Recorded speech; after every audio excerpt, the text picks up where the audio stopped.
We have just turned the corner and got ourselves the Magnum e-bikes. This line of bikes has been made for 15 years. It's a USA-based company.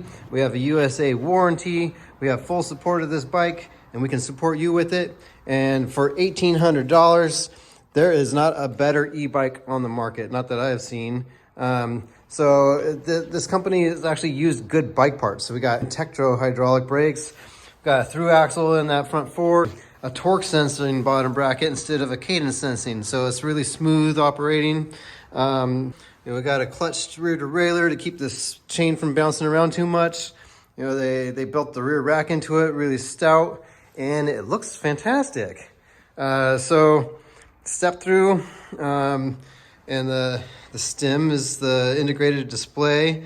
So if you've been looking for a bike that's affordable, it's a pretty cool bike for the price, $1,800, and we got your back with it. If you want to try it, come on in.